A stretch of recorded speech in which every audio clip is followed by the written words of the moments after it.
Oscuras herencias, parte 2. El eco de los gritos de Cecilia todavía resonaba en las paredes de la vieja casa cuando llegaron las autoridades. Los vecinos, alarmados por los alaridos, llamaron a la policía.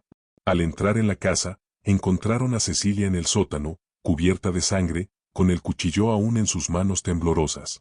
A su alrededor, los cuerpos inertes de Elena y Mariana yacían en un charco oscuro. Las velas, ya consumidas, apenas arrojaban luz sobre la escena. Cecilia no opuso resistencia cuando los agentes la detuvieron. Parecía desconectada de la realidad, murmurando palabras sobre hechizos, sombras y cómo se había liberado finalmente de las garras de su madre y hermana. Nadie le creyó. Para los oficiales y para el mundo exterior, lo que veían era claro: una joven con un severo desorden mental que había asesinado a su familia en un ataque de locura. El juicio fue rápido. Los peritos psiquiátricos diagnosticaron a Cecilia con psicosis severa. Relató ante el tribunal las visiones que había tenido, los rituales oscuros que, según ella, su madre y hermana practicaban. Pero todo fue en vano. No había pruebas de ninguna brujería ni de los supuestos rituales oscuros. Para el jurado, solo era una mente enferma que había inventado una historia macabra como justificación para sus horribles crímenes. Finalmente, fue sentenciada a confinamiento en un hospital psiquiátrico de máxima seguridad. Las puertas de hierro del Instituto de Salud Mental St. Helen se cerraron tras ella, sellando su destino. Los primeros días en la institución fueron una neblina para Cecilia. La medicación la mantenía adormecida, y cada vez que intentaba hablar sobre lo que había vivido, los doctores la callaban con más pastillas. Los otros pacientes la miraban con desconfianza o ignorancia. El personal, acostumbrado a tratar con mentes perturbadas, la trataba con distancia fría. Pero en su interior, Cecilia sabía la verdad. Cada noche, mientras yacía en su pequeña cama de metal, podía sentir que algo la observaba desde las esquinas de su habitación. La oscuridad del hospital no era distinta a la de su hogar.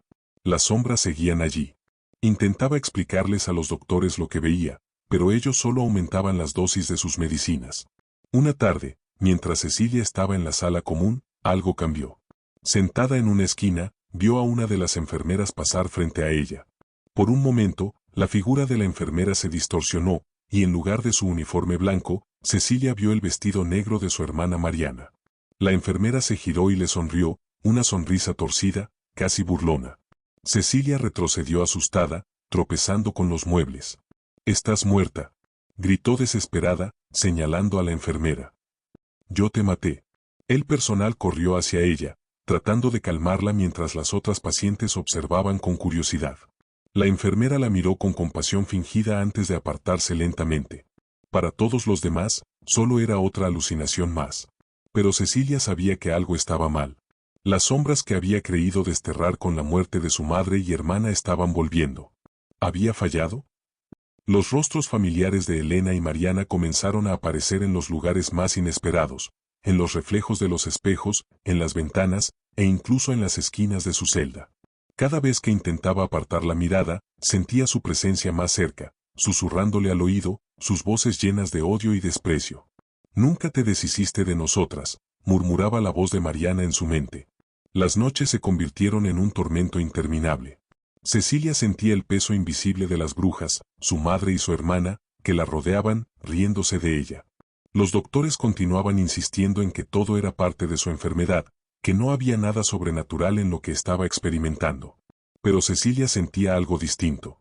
Una noche, mientras estaba tendida en su cama, sintió unas manos frías que la sujetaban por los tobillos, inmovilizándola. Se despertó de golpe, pero no había nadie en la habitación. El pánico la invadió, y su corazón comenzó a latir con fuerza. Se levantó, temblando, y corrió hacia la puerta, pero estaba cerrada. Golpeó con fuerza, gritando, pero nadie acudió. Entonces, escuchó una risa detrás de ella. Lentamente, se giró. En el espejo de la pared, vio la figura de su madre, su rostro descompuesto y pálido, sonriendo maliciosamente. «¿Pensaste que podías escapar de nosotras?», susurró la imagen espectral de Elena. «Siempre hemos estado contigo, Cecilia. Ahora somos parte de ti». Cecilia cayó al suelo, gimiendo de terror. ¿Era posible que todo hubiera sido una mentira? ¿Y si las brujas nunca fueron reales? ¿Y si los médicos tenían razón? La línea entre la realidad y la locura se difuminaba con cada segundo. Sentía que se hundía más en la oscuridad que había intentado destruir. En ese momento, comprendió que no había escapatoria. Las sombras, ya fueran reales o producto de su mente quebrada, la seguirían hasta el fin de sus días. Y mientras se acurrucaba en el rincón de su habitación, abrazada a sí misma, comprendió que la verdadera prisión no era el hospital. Era su mente. Las sombras nunca se irían. Y Cecilia, atrapada entre la duda y la certeza, se dio cuenta de que quizás siempre había sido una más de ellas.